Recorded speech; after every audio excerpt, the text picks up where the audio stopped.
Hello again. Previously, we went through 2 episodes of Kieślowski's fabulous trilogy, Three Colors. We talked about the beginning of blue, the middle of white, and now I'd like to look at few shots at the very end of Red.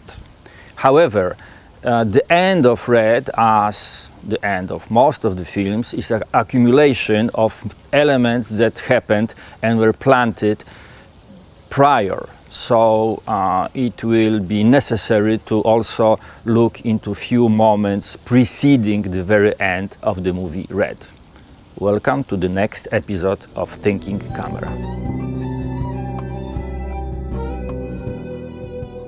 There were so many things written and spoken about Red that I don't aspire to any insight that haven't been spoken or noticed before. However, I'd like to offer a certain possible take on the meaning of the entire film and then zero in on certain specific elements that, in my mind, could possibly reinforce the thesis. And the thesis is, this is actually an extremely bold attempt to philosophize on screen. I think Kieślowski and Piesiewicz attempted something that theoretically is impossible. From director Krzysztof Kieślowski comes a remarkable motion picture, one of the most acclaimed movies of recent years. They made a movie that sort of tries to repeat the book of creation, retell the story of the beginning of the world, discuss the Bible, entered into the dialogue with the Old Testament, but do it in such a way that it's done in a subtle fashion with the words maybe and perhaps. And why is that? Because I think that those guys are too smart to preach something that they think is for sure. So their way of working on the script level and on the directing level, I think, is based on the respect to the viewer, not trying to talk down to the audience, and move forward with the material with question marks. Maybe it's like this, maybe it's like that. Why is this working, and why, with all the hesitations that I will explain later, maybe not explain but try to talk about, why with all those hesitations this film actually is so successful? Because underneath all this maybe and possible theodicea dialogue lies a very, very solid, satisfying narrative structure.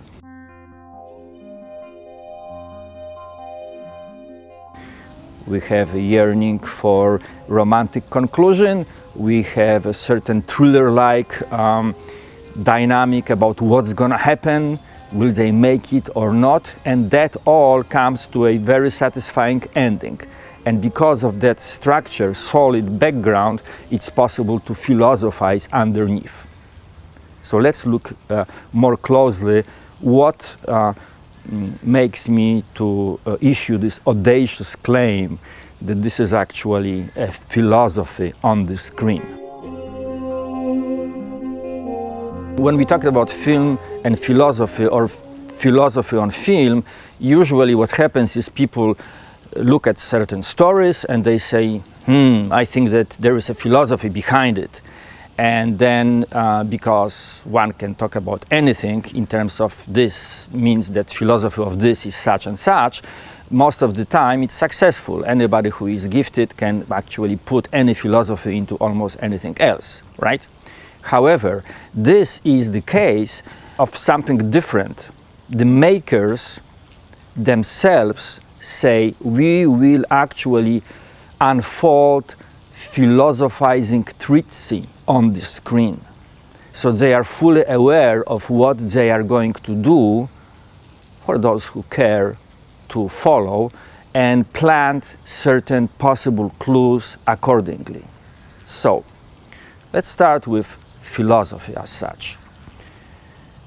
That film was shot on location in Geneva, and the corner exists, and I'm not sure to what extent the two key elements into what I'm saying, meaning Joseph's Cafe and the restaurant of philosophers behind, where they're doing the shoot, or where they're manipulated through the set design. Either way, the fact that they are there means that they were either tweaked or brought in or allowed to stay because it was a lucky coincidence. Let's look at the philosophers, restaurant of philosophers on the screen. It appears 3 times, each time slightly more pronounced, so that maybe by the 3rd time we really know what it's saying and we can read the full letters, philosophers, behind. It's a subtle little thing, but nothing in this very sophisticated and well thought out and executed story seems to be accidental. So that's number 1. Number 2, where does Valentine go and where is life circling on the square? Joseph's Cafe. We have Joseph. The judge is Joseph Kern. The cafe is Joseph. There is Joseph left and right. And who is Joseph? Joseph is quite an important character in the Old Testament. Even from the very superficial level, it rings Bible-ish, important vibe. Something is fundamental there. And naming Judge Joseph and then reinforcing this with Joseph's Cafe could point to, we're going to be talking about the stuff that has something to do with the beginning of our civilization. Now, there is a 3rd element that is the most risky, and that's why I'm standing in front of this very statue that represents enlightenment, 3 colors, French Revolution. There is a moment in the film where we can almost see the cover of the vinyl record that lies on the table of Judge's house, and then we can see the cover of CD Valentine is trying to buy at the shop.